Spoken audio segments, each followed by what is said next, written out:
My name is Julia Panemiatnak Putulik. I'm originally from Tuktutok, Nunavut, but I was raised in Rankin Inlet, Yellowknife, and Churchill. My grandparents had only 4 kids. My mother was the 3rd youngest of the 4, so we were very few in number back then. I had a sister back then, but when my mother remarried, I had 4 sisters and 4 brothers. And then I moved to Chesterfield Inlet from Rankin when I met my husband.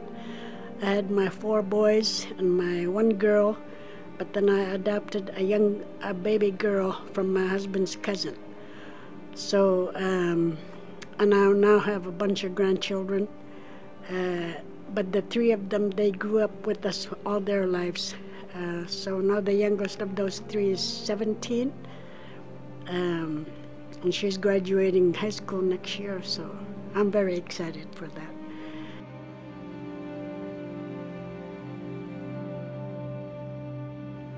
I'm a counselor.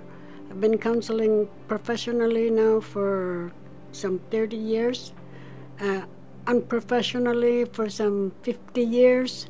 And I'm very proud of my children, my grandchildren. They've gone through a lot of trauma from myself, from the community, from wherever. But they managed to hang on in there. They've gone through their education. They work hard for their education. My grandchildren have all graduated now, well, except for the 17-year-old. She'll do that in August. My grandchildren have graduated high school. They're looking forward to going into college or university. And as long as I keep telling them that they can do anything, they actually can do something. Throughout my younger life, I was experiencing a lot of trauma, witnessed it, also felt it. The first part I remember was my younger sister going hungry. I loved her so very dearly. It hurt me so much to see her hungry and crying. So when we went to the store, I stole a box of cookies for her because I knew she had a medical problem. I didn't know exactly what it was, but I knew she had a problem. So I stole a box of cookies for her, and when I stole those cookies, I went to a little hill behind the store so that she could eat it. And when she was eating it, she was almost like, I see those dogs, how you call it, munching, eating really fast and really, really hard. I seen her doing that, and it hurt me so much. When she ate all the cookies, she was crying out of gratitude, and she was still hungry. So again, I went back to the store, but this time I got caught. The Inuit worker that was working there grabbed me by my hood and dragged me to the office, and of course my family was called. My grandfather came to pick me up. I knew he was not happy with me because he gave me that stern look. So I knew I was in trouble. And of course, after a while, in the dark, my grandfather told me we had to go to an old man's house, and I thought, oh no, I'm gonna get. So, and of course, when we went into the house, all the elders in the community were in that house. And I thought, oh, I'm in trouble, because I had heard about circles like that when my grandfather's friends would come and talk. I had heard about them, so I knew I was in trouble. And of course, when I went into the circle, all the elders were giving me little lectures here and there. And I thought, I'm never ever going to steal ever again, even if it meant starving to death. And I held true to that to this day. I drilled that into my kids.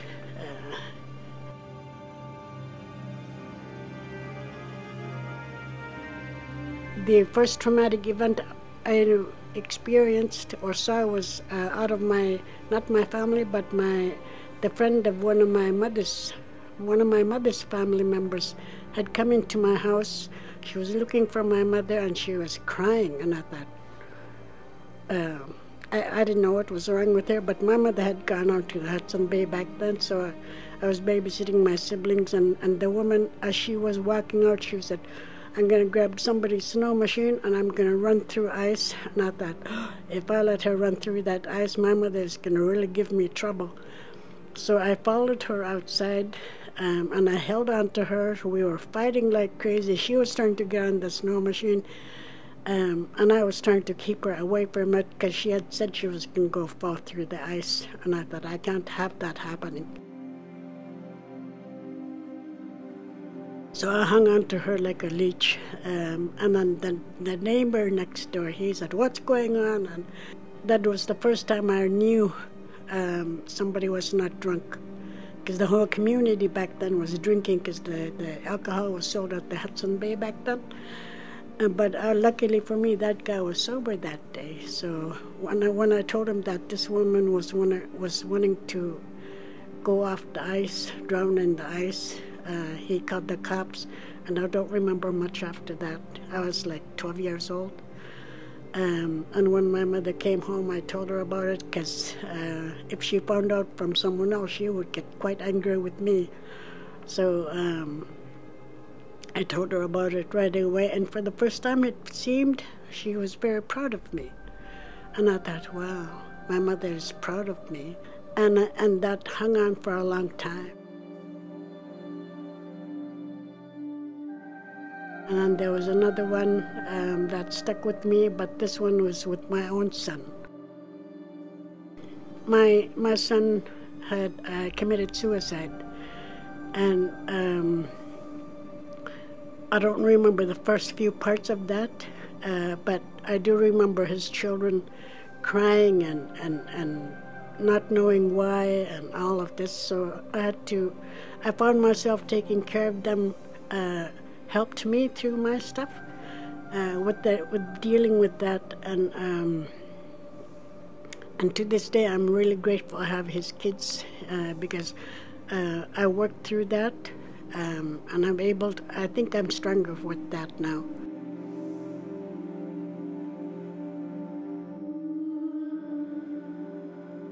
With my grandchildren, they've come to understand why that was. And they're working through that. The way they're progressing in life now tells me that they're working with it. They're not shutting it down. They're not burying it. So that tells me they're doing okay. They still struggle, of course, but they're working through that. When I first found out that this happened to my son, of course I was shocked. I felt numb. I couldn't remember what people said, what they did.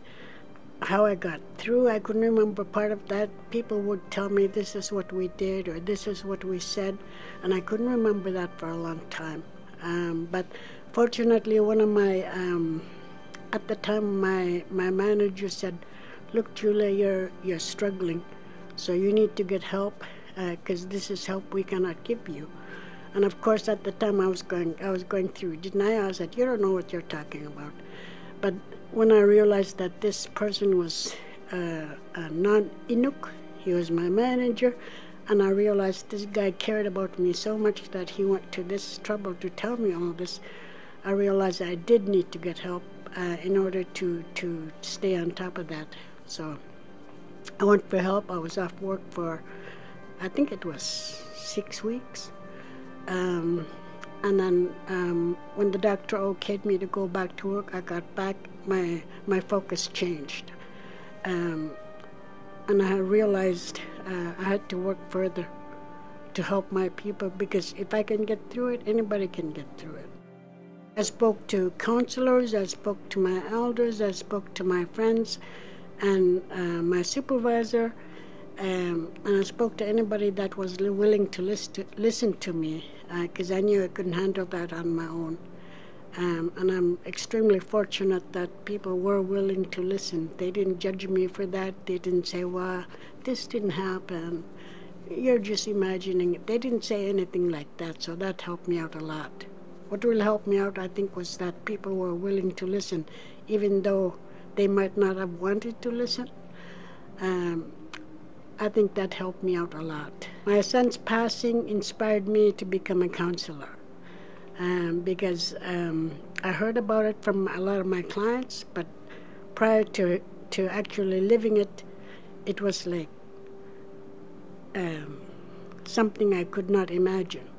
But when it actually happened to me, I fully understood deeply what they went through, and that helped me out a lot. That helped me understand them even more because of what I went through. Now I was actually living it, and experiencing that deeper pain that they talked about. I actually understood it more, and it helped me become a better counselor. For experiencing in trauma, the shock, the anger, the denial, the bargaining, all those things came into effect when I was dealing with my own loss, because I kept thinking the reasoning, I kept thinking maybe I didn't understand him enough, maybe I didn't see him, maybe I didn't hear him. All these things were going through my head. And when I was told that all these things are normal parts of grieving, I finally understood. This is what a person goes through for trauma. It's not something that had been planted there by somebody. It actually happened. And so I was able to understand that even more.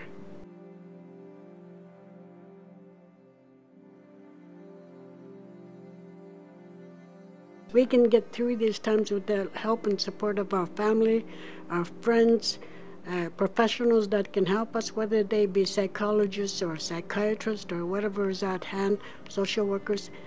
As long as we're willing to reach out, we can get through that. I see a future that can be made bright as long as people are willing to work with each other, whether it be their family, friends, professionals, the community, the politics, everybody. As long as everybody's working together, they can make things happen for them.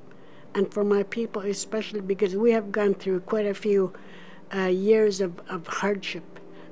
We went through a transition from hardship to modern time in less than 60 years.